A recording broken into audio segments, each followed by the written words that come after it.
quick disclaimer. There was a typo in the profile that was sent through. It's actually nearly 2 decades. Don't let the young looks fool you. I've been working for close to 19 years in this industry.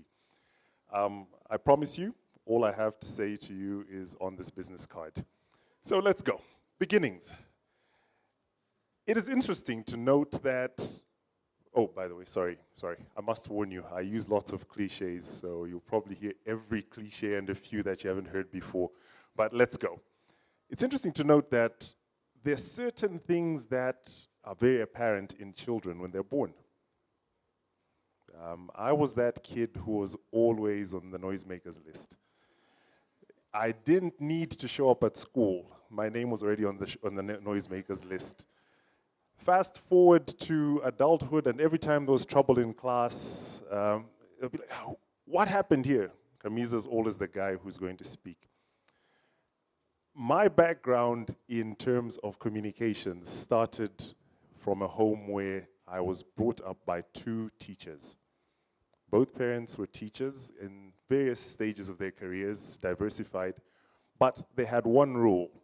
You could be as naughty as you wanted, as long as you could write a letter exculpating yourself, there would be no trouble. So first, that instilled lots of fear. And I never wrote those letters because I knew, okay, it's better to be a good boy. But as I developed my writing and speaking chops, I got to a place where I said, you know what? I think I can handle this. I'd actually write the letter in advance and go off and be a lunatic. And that's when things changed quite dramatically. And the folks said, enough of this letter's nonsense, we're just going to shambok you. And yeah. But yeah, I'm not dead. I lived to go on and learn how to use communication as my skill. What do I do for a living? I'm a communicator. I like to put it this way. Every organization or individual has a story that they would like to tell. I am that storyteller that will amplify or tell your story in the best possible way that it can be told. I initially had wanted to jump into the world of IT, and I told my folks, I'm doing IT, and they said, well, if you're using our money to go to college, then you're not doing IT. They had the foresight to force me to do marketing as a professional career. A course of study. Today I look back and I say, they definitely saw something that I hadn't seen at that time. My first foray into standing on a stage was in 1987, and with that statement, I've revealed the fact that I'm quite an ancient chap, yes. I am a dinosaur, but I stay in shape. 1987, and again, it's an issue of a talent being identified before you yourself know you have it. I stood on stage in 1987, and I emceed an end-of-year concert in front of the entire school and entire body of parents. I was an itty-bitty fellow, hard as it may be to believe. I once was small. And something felt right. Something felt right. I had no panic on that stage. I felt comfortable enough to run that program end to end. And present day, it is what I do for a living. Now, during the course of my working career, I changed up jobs quite regularly. I had pretty much a 3-year cycle, and I didn't understand why. The simple reason is 2 types of people in this world. They're trains and they're off-roaders. The trains, nothing wrong with that, are people who like structure and they like order and they like to know where these tracks are taking them. The off-roaders, that's me and a few other people I know, like to use the road less traveled. You just want to find out, oh, what's beyond that hill? I wonder what will happen if I go over that. The structure would choke the life out of me, irrespective of how good the job was, within a space of about 3 years. And I'd get the itch. I needed to move. Finally, it got to a place where I said, enough already. I need to make the leap before I hit the age of 40. I knew 40 was a cutoff point because once you hit 40, in my view, you're so stayed in your ways, you're not going to be able to learn any new tricks. You're basically expended. You've used up your best of your youth and your energy on corporate entities. And I wanted to find out what else was out there. And more importantly, because I'm the type of fellow who, if you challenge me to something that I've never done before, I'll say you're on. I've never done it before, but I will jump in. The drive was, if I've been instrumental in trying to build up corporate brands, am I good enough to build up my own brand? And that was a challenge to self, dropped the gauntlet, and I jumped in. What that requires is a little something called self-discovery. And in that self-discovery is self-awareness and self-encouragement. In as much as we need to have cheerleaders in our life, it is also important to know that even when you wake up all on your own, you've got things in order, and you get out there believing you're the best at what you do. Humility is king amongst virtues, but not when you're an entrepreneur. You don't have the time to walk and say, okay, I'm okay, I'm not bad. No. You're walking in there and you're telling this person, for what you're paying, you're not going to get anybody better doing this job for you than me. It sounds cocky, but it will put food on your table, it'll pay your children's school fees, and it will ensure that you look decent when you stand on stage. Self-belief, thank you. Yes, I am fishing for compliments, I am fishing. Yes, now, the aha moment happened for me when it dawned on me that I couldn't keep doing this whole Tarzan bit and hopping from job to job.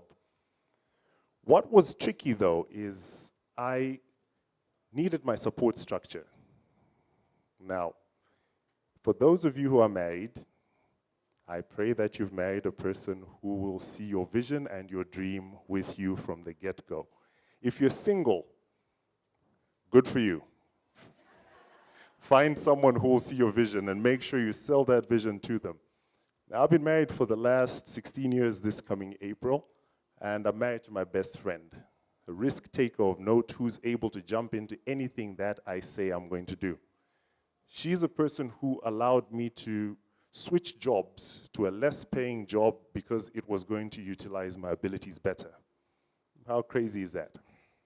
And she's my awesome cheerleader. She's sitting right here. Yep. And what was tricky is at that time, my support structure was absent physically. She had gone off to study for a master's in the UK. And the time was right. I needed to make this decision. So one quick phone call later and said, babes, it's time. Are you sure? I said, yep. He says, okay, go for it. I know you'll do it. I said, thanks. And suddenly I was Superman. Because if your woman says to you, you'll do it, you will do it. Thank you, brother. Receive.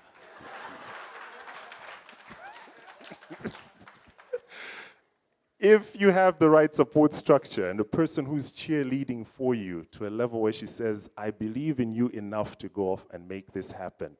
We won't starve, we'll make this happen. Do it. Now, here's the catch and the trap that unfortunately has pulled a lot of friends in and refuses to let them go.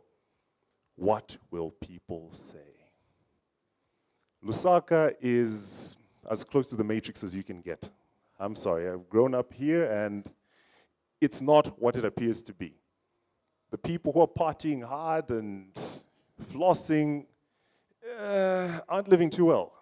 If you look at the bottom line, it's not exactly where it is.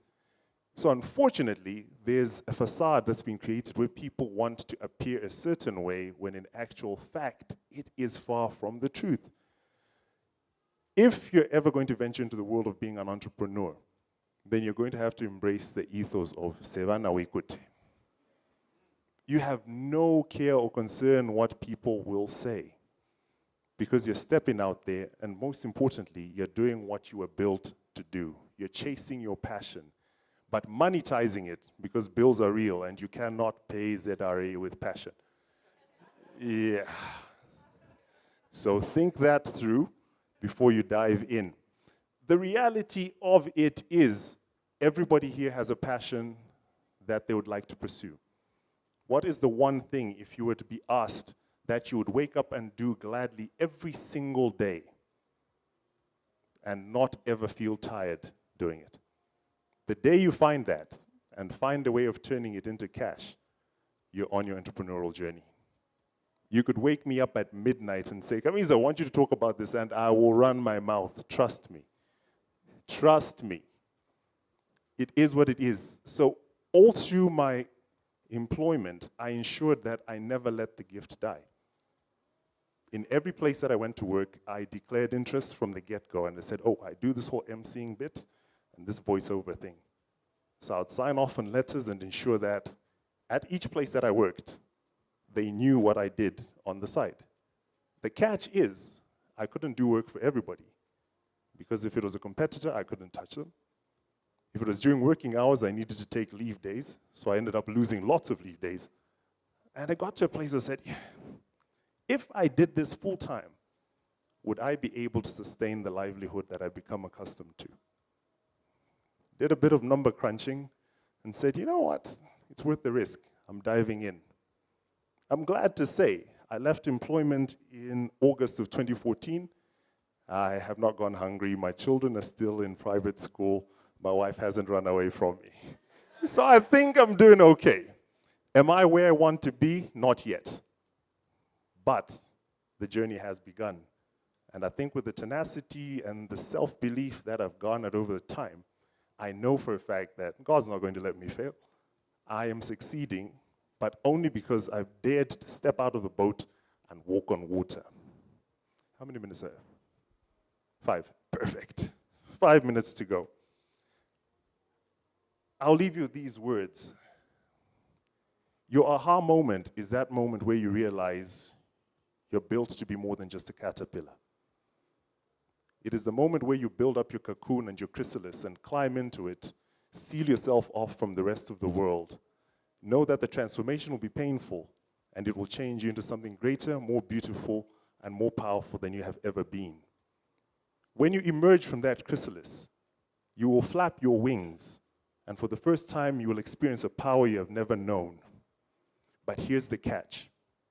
You can never go back. You will never be able to retract your wings and become a caterpillar, because the truth of the matter is, you will never want to wriggle and crawl when you can fly and soar. Find your dream, find your passion, embrace it, monetize it, and by all means, chase and reach that goal. Thank you very much. I see you, bestie. I see you. Okay, so we're going to have questions. Let's be quick and brief, please. Just 2 questions.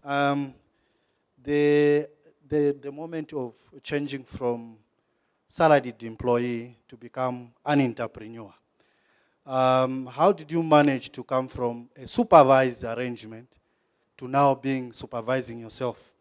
How did you manage to do that? Secondly, because I know there's a challenge. You are not going to be told it's time to go and market now, it's time to go and see a customer.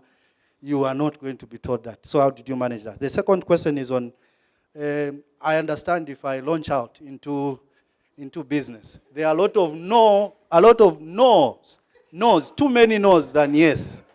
So how do I make sure that these no's are not sending me back to go and look for the salaried job? Supervisors, I'm a very unstructured individual. I'm a bungee jumper. I jump out and I say, okay, how will I stop from falling? I'll figure it out on my way there. But gratefully, I'm married to a very organized and structured individual. My wife is actually my business partner.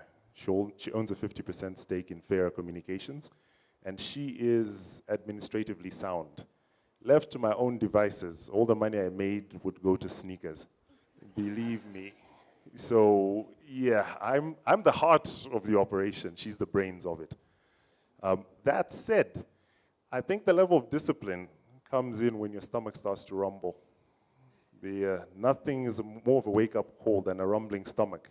I have 3 kids, 3 mouths to feed, and a wife. That will keep you in check whether you like it or not. So if you like to sleep 8 hours a day, no one will tell you that you only need to sleep 2 hours because you've got proposals to write. It will happen. As for the no's, isn't it funny that the people who say no the most are those who've never dared to venture out? It's also interesting to note that there is no such thing as a hater who's doing better than you. Yeah, so chase your dream. There's an illusion of comfort and an illusion of security, when in actual fact it's just fear. So they're projecting their fears onto you. Step out and you become bold and fearless. And right now, if you tell me, let's do this, I'll jump in. I have no fear. It's gone. And it's never coming back. Okay, I wanted to find out, you mentioned that there are two types of people, so the off-roaders and the trains. So you've said you moved from job to job. You would stay for like 3 years before you finally ventured into what you're doing. My research in the past years that I've been working, okay, I've equally been moving from job to job, and because I'm also heading towards that point where I'm venturing into what I want to do. But then people have that aspect of, if you move from one place to another, it's showing that you're not stable, you're not decided. But I think that when you move from one place to another, if you're following the same line and you know what you're doing, it's eventually leading you to venture out into doing what you want to do. So do you also think that your movements helped you to get to where you are today? 100%. 100%. Each and every institution has its own corporate policies and politics, and if you learn to navigate those, they make you better equipped to be able to speak with authority. Also, I think what's critical is, if you're in a field like mine, marketing and corporate communications, credibility is a key word. I'm able to tell a person, I handled a budget of 6 million kwacha for promotions. Yeah, and person suddenly says, oh, okay, this isn't some chap off the street. He actually has some logic to what he's doing. There's a method to his madness. So by all means, learn as much as you can in as short as possible time as you can. Stay in one company for 50 years. All you know is that company, back to front. And you step out into the big bad world at retirement and wonder, what just hit me? Okay. Mine is a small question about startup. When you're a young startup, I wanted to know, what's more important, the product you're giving a client or the experience you're giving the client? Your ability to sell value. That is what's critical. Can you convince your potential client that what you're offering them is so critical and useful that they're willing to pay top kwacha for it? The day you do that, you're on your road to success. For as long as a person feels they're doing you a favor by giving you that business or that contract, you haven't got them. But the moment they derive value from what you're bringing to the table, then you're on your journey to success.